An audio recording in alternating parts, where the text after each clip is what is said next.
जीवन में आनंद की आशा करना ये मूर्खता है। बोले जीवन में भगवान नहीं, फिर भी आदमी कह रहा है मैं सुखी हो जाऊं। कैसे सुखी हो जाएगा? सुख कोई बाहर की चीज थोड़ी है। बाहर की चीजों से जो मिलता है वो तो आएगा जाएगा, आ गया खत्म भी होगा। लेकिन अगर परम सुख चाहिए, परम आनंद चाहिए, तो उसके लिए भगवान की शरण में जाना पड़ेगा, क्योंकि आनंद के निधान भगवान ही हैं। हम एक 4 कमरा भी बनाए, एक घर बनाए, तो उसमें कितनी मेहनत लगती है। ये लाओ, वो लाओ, ऐसा करो, वैसा करो, सीमेंट लाओ, रोड़ी लाओ, पत्थर लाओ, पेंट लाओ, इतने लोग लगो, तब जाकर के एक कमरा बनता है। और भगवान को इतनी बड़ी दुनिया, इतनी बड़ी सृष्टि बनाने में क्या लगा? बोले कुछ नहीं लगा। पलक झपकते ही ठाकुर जी ने दुनिया बनाई, सृष्टि बनाई, और पलक झपकते ही सृष्टि का विनाश भी हो जाएगा। और कहाँ जाएगी विनाश होके सृष्टि? बोले जहां भगवान से आई वहीं भगवान में जाके मिल जाएगी। तो विश्वोत्पत्त्यादि हेतवे तापत्रय विनाशाय, इसका भाव है कि जीवन में 3 ताप हैं। गोस्वामी जी ने भी उनका वर्णन रामचरितमानस में किया। ताप मतलब 3 दुख हैं, दैहिक, दैविक, भौतिक। इनका नाश भी भगवान ही करते। कौन भगवान? आपने पूरी गाथा तो बता दी, इनका नाम नहीं बताया। नाम तो बताओ। तो अंत में कहा श्री कृष्णाय वयम नुमः। ऐसे भगवान है साक्षात सच्चिदानंद विग्रह श्री कृष्ण। देखो दुनिया में कोई कितनी भी बड़ी से बड़ी समस्या हो, हर समस्या का समाधान एक साधु के पास होता है, एक संत के पास होता है। कोई दुनिया की समस्या ऐसी नहीं जिसका समाधान संत न कर सके। तो भक्ति भी परेशान है तो समाधान किससे मांगे? खुद भक्ति परेशान है तो समाधान मांगा नारद जी से। बोले महाराज आप हमें बताओ। तब नारद जी ने पूछा समस्या क्या है? बोले महाराज समस्या ये है कि हमारा तो सब ठीक ठाक है, पर हमारे जो 2 बालक हैं ज्ञान और वैराग्य, ये दोनों बड़े प्रभाव कह लो, स्थान का, जगह का प्रभाव कह लो, ये दोनों बूढ़े हो गए, हम एकदम बढ़िया अभी जवान है। तो बालक पुत्र बूढ़े हों और माँ जवान हो तो उल्टा सिस्टम है। तो महाराज दुनिया भी थोड़ा हमारा विनोद करती है, मजाक उड़ाती है। अब हम क्या बताएं, कहाँ किससे बात बोले? आप पधारे हो तो आप हमारी समस्या का समाधान करो। तो देवर्षि नारद जी ने बोला ये कोई बड़ी बात है देवी, आपको ज्ञान वैराग जो मूर्छित पड़े इनको होशी में तो लाना। बोला हाँ बस होश में लाना है। नारद जी ने कहा हमारे लिए तो ये बड़ा चुटकी भर का काम है। अभी इनके कान में मंत्र बोलेंगे, देखो राम राम राम राम कहते खड़े हो जाएंगे। भक्ति देवी बोली तो कर दो। नारद जी ने किया प्रयास। नारद जी ने इनके कान में मंत्रोच्चारण किए, वेदों के मंत्र बोले, शास्त्रों के मंत्र बोले, उपनिषदों के मंत्र बोले, पर ज्ञान वैराग्य वैसे की वैसे, थोड़ा उठते एक आध बार फिर बेहोश हो जाते, फिर मूर्छित हो जाते। इसका मतलब क्या है? बोले देखो भैया सबके भीतर ज्ञान भी होता है, वैराग्य भी होता है, पर ये सोए हुए हैं। जागता कब है? कभी कभी जागता है। सबका वैराग्य कभी कभी जागता है। जब किसी को अपनी आंखों के सामने मरता देखें तब वैराग जागता है। जब चिता जलाने जाते ना शमशान में तब वैराग जाता है, थोड़ी देर के लिए मन में आता भैया जैसे ये गया ऐसे ही हम चले जाएंगे।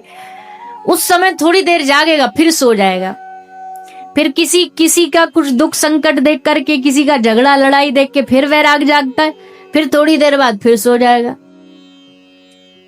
घर में लड़ाई हुई, वैराग जागा, बोला हम तो वृंदावन जा रहे हैं, बैग फैग झोला सब पैक कर लिया, और जैसे घर से निकलने को तैयार हुए फिर मन में आया अरे अब घर में 4 बर्तन है तो बजेंगे ही, फिर लौट आए वापस, फिर सो गया वैराग।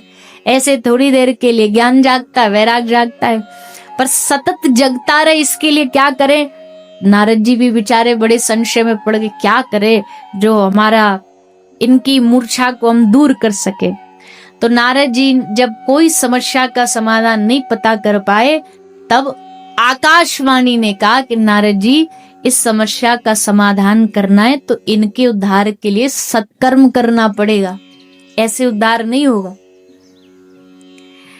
नारद जी ने कहा भैया जब से हम इनके कान में वही तो सुना रहे हैं, वेद मंत्र उच्चारण कर रहे हैं, गीता पाठेर मुहुर मुहुर, तो अब इतना सब ये सत्कर्म नहीं है? बोले नहीं, सत्कर्म खोजो। अब बेचारे देवर्षि नारद जी निकल पड़े सत्कर्म खोजने। सत्कर्म क्या होता है इसका कौन बताए, कोई भी बताने का सामर्थ्य किसी के पास नहीं था। तब नारद जी के बड़े भाई हैं, 4 भ्राता हैं, सनकादिक ऋषि। उन्होंने नारद जी को कहा, नारद जी सबसे बड़ा सत्कर्म है श्रीमद् भागवतालाप शतुगीत शुकादि भी। भागवत से बड़ा सत्कर्म क्या होगा? आप कथा कराओ, आप भागवत का आयोजन कराओ। और तब भागवत का आयोजन कहाँ कराएं? बोले महाराज जगह भी बताओ, स्थान बताओ। तो बोले गंगा के घाट पर ये कथा होनी चाहिए। गंगा के तट पर ये कथा होगी। सब लोग आए, गंगा के तट पर सबने बैठ के कथा सुनी। सबने तो सुनी, पर सब जिनके कल्याण के लिए सुनाई उनका उद्धार हुआ। बोला हाँ। जैसे ही कथा विश्राम हुई तो भक्ति सुतौ तौ तरुणो गृहीत्वा प्रेमैक रूपा सहसा विराशित श्री कृष्ण गोविंद हरे मुरारे नाथेति नामानि मुहुर्वदन्ति। जिनके कल्याण के लिए कथा कराई थी वो ज्ञान वैराग प्रकट हो गए कथा के पंडाल में। और कैसे प्रकट हुए? बोले नाचते हुए प्रकट हुए। पहले तो भक्ति नाचती थी, पर अब ज्ञान वैराग भी नाच करके कथा के पंडाल में प्रकट हो गए। तब श्री नारद जी को बड़ी तसल्ली हुई कि जिस लक्ष्य को लेके हमने कथा कराई आज वो परिणाम मिल गया। भक्ति देवी से कहा, देवी आप कहाँ इस पंडाल में बैठोगी? आप एक काम करो, जो श्रोता आए हैं आप उनके हृदय में बैठ जाइए, चित्त में बैठ जाइए। और धन्य है इस धरती पर वो व्यक्ति जिनके हृदय में भक्ति और भगवान दोनों विराजमान है। क्योंकि मन में, हृदय में दुनिया संसार ये तो होता ही होता है, पर भागवत की कृपा से हमारे हृदय में किसको बुलाना है? हमें किसको बुलाना है? भगवान को बुलाना है। भगवान हमारे हृदय में आए, और भगवान को बुलाने के लिए पहले भक्ति आनी चाहिए। भक्ति आएगी तब भगवान आएंगे। गैया को बुलाने के लिए चारा दिखाना पड़ता है ना, तब आती है गैया भागी भागी। या उसके बछड़े का मुंह दिखा दो तब आएगी पीछे पीछे भागी भागी। खाने का कुछ दिखा दो, रोटी, तब आएगी भागी भागी। भगवान भी ऐसे नहीं आते, लालच से आते। किसके लालच से आते? भक्ति के लोभ से आते। तो भक्ति देवी सबके हृदय में विराजमान हुई और सबका कल्याण किया है देवी भक्ति ने। तो ऐसी कथा सुनाई है। श्री सूत जी महाराज ने उदाहरण दिया है कि देखो भागवत के सुनने से ज्ञान वैराग का उद्धार हो गया। फिर एक धुंधकारी नाम का पापी था। अगर आप सब कथा सुनते होंगे तो ये कथा जरूर सुनी होगी। धुंधकारी खूब पाप करता था, जीवन में कोई उसके एक भी सत्कर्म नहीं था, सब उल्टे ही कर्म किए उसने। मारना, पीटना, जला देना, आग लगा देना, यही सब करता रहा धुंधकारी। इतने पाप किए उसने कि उसके पापों की मुक्ति के लिए कहते ना हमारे धर्म में कि भैया पिंडदान कर दो। गया में जाके पिंडदान करने से मुक्ति हो जाती है। तो पिंडदान किया गया इसके लिए, 1 बार नहीं, 2 बार नहीं, 50 बार नहीं, 100 बार किया, फिर भी इसकी मुक्ति नहीं हुई। और जब मुक्ति नहीं हुई तब गौकर्ण महाराज ने एक और रास्ता निकाला। क्या? अपने गांव में श्रीमद् भागवत कथा का आयोजन कराया। तो सब लोग श्रीमद् भागवत कथा में आए, बैठे, धुंधकारी भी बैठा और 7 दिन तक इसने बांस में बैठ के कथा श्रवण करी।